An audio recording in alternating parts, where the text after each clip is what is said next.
اعوذ باللہ من الشیطان الرجیم، بسم اللہ الرحمن الرحیم۔ ناظرین، فتنہ دجال سے ہم سب واقف ہیں۔ دجال کون ہے، دجال کی نشانیاں کیا ہیں، ان سب پر مبنی آج ہم نے ایک رپورٹ تیار کی ہے۔ ناظرین، دجال کے بارے میں مسلمانوں میں مختلف رائے پائی جاتی ہے۔ ایک گروہ کا کہنا ہے کہ دجال فی الواقع ایک آدمی ہی ہوگا، جبکہ دوسرا گروہ یہ کہتا ہے کہ دجال کسی عالمگیر نظام کو ظاہر کرتا ہے۔ آخر دجال ہے کون؟ اسلام میں دجال کا ذکر احادیث میں ملتا ہے۔ اسی طرح ناظرین، عیسائیوں میں اینٹی کرسٹ کا تصور پایا جاتا ہے۔ یہ تصور قریب ویسا ہی ہے جیسے احادیث میں ذکر آیا ہے، جبکہ یہودی بھی اپنے کسی عظیم بادشاہ کا انتظار کر رہے ہیں جو انہیں دنیا میں عظمت دلائے گا۔ یہاں پر یہ بات واضح ہو جاتی ہے کہ دجال نامی آدمی کا تصور صرف اسلام تک محدود نہیں، بلکہ دنیا کے 3 بڑے مذاہب میں یہ تصور پایا جاتا ہے کہ کوئی آنے والا ہے۔ ناظرین، دنیا کے 3 بڑے مذاہب میں ایک جیسی بات کا تصور پایا جانا کہ کوئی آنے والا ہے، یہ ایک معمولی بات نہیں ہے، یہ بہت بڑی بات ہے۔ ویسے بھی احادیث میں آیا ہے کہ ہر پیغمبر نے اپنی امت کو دجال کے فتنے سے ڈرایا ہے۔ حضرت عبداللہ بن عمر رضی اللہ تعالیٰ عنہ سے روایت ہے کہ رسول اللہ صلی اللہ علیہ وسلم نے فرمایا کہ میں بھی تم کو دجال سے ڈراتا ہوں، اور ہر پیغمبر نے اپنی امت کو اس سے ڈرایا ہے، مگر میں اس کی ایک نشانی تم کو بتا دیتا ہوں جو کسی پیغمبر نے اپنی امت کو نہیں بتائی ہوگی۔ وہ نشانی یہ ہے کہ وہ مردود ایک آنکھ سے کانا ہوگا۔ ناظرین، دجالی فتنے کے 3 مراحل ہیں۔ پہلا مرحلہ حق و باطل اور سچ اور جھوٹ میں فرق اور پہچان ختم ہو جائے گی۔ پھر باطل کو حق اور جھوٹ کو سچ باور کروایا جائے گا، اور اس کے بعد باطل پر بالجبر عمل اور حق پر عمل سے بالجبر منع کیا جائے گا۔ فتنے کے یہ 3 مراحل تو اس سے پہلے بھی انسانی دنیا نے محدود اور جزوی طور پر دیکھے ہیں، لیکن یہ تینوں مرحلے یکجا ہو کر پورے کرۂ ارض کو اپنی لپیٹ میں لے لیں گے۔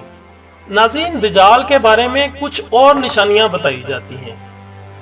کہا جاتا ہے کہ دجال یہودیوں کی نسل سے ہوگا جس کا قد ٹھگنا ہوگا، دونوں پاؤں ٹیڑھے ہوں گے، جسم پر بالوں کی بھرمار ہوگی، رنگ سرخ یا گندمی ہوگا، سر کے بال حبشیوں کی طرح ہوں گے، دجال کی ناک چونچ کی طرح ہوگی، بائیں آنکھ سے کانا ہوگا، اس کے ماتھے پر کافر یعنی کاف الف فے رے لکھا ہوگا جسے ہر مسلمان بآسانی پڑھ سکے گا۔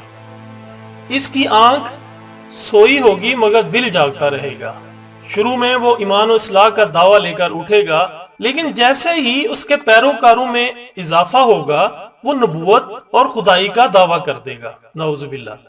اس کی سواری بھی اتنی بڑی ہوگی کہ اس کے دونوں کانوں کا درمیانی فاصلہ 40 گز کا ہوگا۔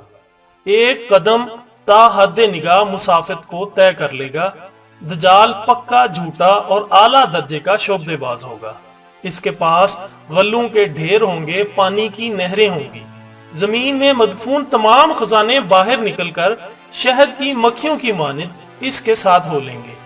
جو قبیلہ اس کی خدائی پر ایمان لائے گا، دجال اس پر بارش برسائے گا جس کی وجہ سے کھانے پینے کی چیزیں ابل پڑیں گی، درختوں پر پھل آ جائیں گے۔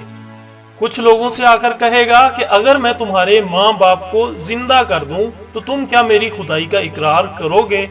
لوگ اس بات میں جواب دیں گے کہ ہاں، ہم تمہاری خدائی کا اقرار کریں گے۔ اب دجال کے شیطان ان لوگوں کے ماں باپ کی شکل لے کر نمودار ہوں گے، نتیجتاً بہت سے افراد ایمان سے ہاتھ دھو بیٹھیں گے۔ ناظرین، اس کی رفتار آندھیوں سے زیادہ تیز بالوں کی طرح رواں دواں ہوگی۔ وہ کرشموں اور شعبدہ بازیوں کو لے کر دنیا کے ہر چپے کو روندے گا۔ تمام دشمنان اسلام اور دنیا بھر کے یہودی امت مسلمہ کے بغض میں اس کی پشت پناہی کر رہے ہوں گے۔ دجال مکہ معظمہ میں گھسنا چاہے گا مگر فرشتوں کی پہراداری کی وجہ سے ادھر گھس نہ پائے گا، اس لیے وہاں سے ذلیل ہو کر واپس مدینہ منورہ کا رخ کرے گا۔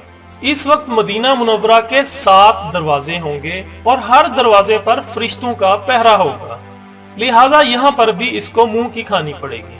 انہی دنوں مدینہ منورہ میں 3 مرتبہ زلزلہ آئے گا، جس سے گھبرا کر بہت سارے بے دین شہر سے نکل کر بھاگ نکلیں گے، اور باہر نکلتے ہی دجال انہیں لقمہ تر کی طرح نگل لے گا۔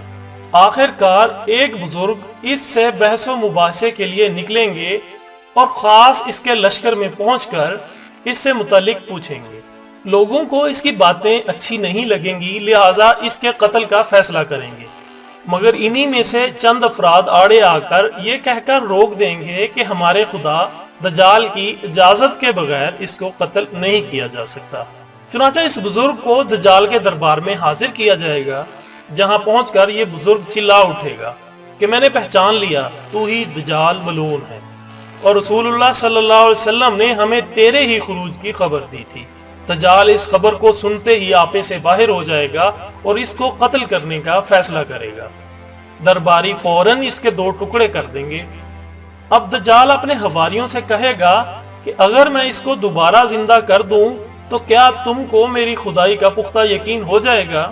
یہ دجالی گروپ کہے گا کہ ہم تو پہلے ہی آپ کو خدا مانتے آ رہے ہیں، البتہ اس معجزے سے ہمارے یقین میں مزید اضافہ ہو جائے گا۔ دجال اس بزرگ کے دونوں ٹکڑوں کو اکٹھا کر کے زندہ کرنے کی کوشش کرے گا۔ ادھر وہ بزرگ حکم الہی سے کھڑے ہو جائیں گے اور کہیں گے اب تو مجھے اور بھی زیادہ یقین ہو گیا ہے کہ تو ہی دجال ملعون ہے۔ وہ جھنجھلا کر دوبارہ انہیں ذبح کرنا چاہے گا، لیکن اب اس کی قدرت سلب کر لی جائے گی۔ دجال شرمندہ ہو کر انہیں اپنی جہنم میں جھونک دے گا، لیکن یہ آگ ان کے لیے ٹھنڈی اور گلزار بن جائے گی۔ اس کے بعد وہ شام کا رخ کرے گا، لیکن دمشق پہنچنے سے پہلے ہی حضرت امام مہدی علیہ السلام وہاں آ چکے ہوں گے۔ دجال دنیا میں صرف 40 دن رہے گا، ایک دن 1 سال، دوسرا دن 1 مہینہ اور تیسرا دن 1 ہفتے کے برابر ہوگا، جبکہ بقیہ دن معمول کے مطابق ہوں گے۔ امام مہدی علیہ السلام دمشق پہنچتے ہی زور و شور سے جنگ کی تیاری شروع کر دیں گے، لیکن صورتحال بظاہر دجال کے حق میں ہوگی، کیونکہ وہ اپنی مادی و افرادی طاقت کے بلبوتے پر پوری دنیا میں اپنی دھاک بٹھا چکا ہوگا۔ اس لیے عسکری طاقت کے اعتبار سے تو اس کی شکست بظاہر مشکل ہوگی، مگر اللہ کی تائید اور نصرت کا سب کو یقین ہوگا۔ تمام مسلمان نمازوں کی ادائیگی دمشق کی قدیم مسجد جامع عمودی میں ادا کریں گے۔ ملی شرازہ میں لشکر کی تربیت اور یہودیوں کے خلاف صف بندی کو منظم کرنے کے ساتھ ساتھ امام مہدی علیہ السلام دمشق میں اس کو اپنی فوجی سرگرمیوں کا مرکز بنائیں گے، اور اس وقت یہی مقام ان کا ہیڈ کوارٹر بنے گا۔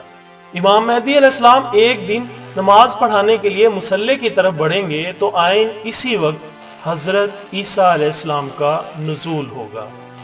نماز سے فارغ ہو کر لوگ دجال کے مقابلے کے لیے نکلیں گے۔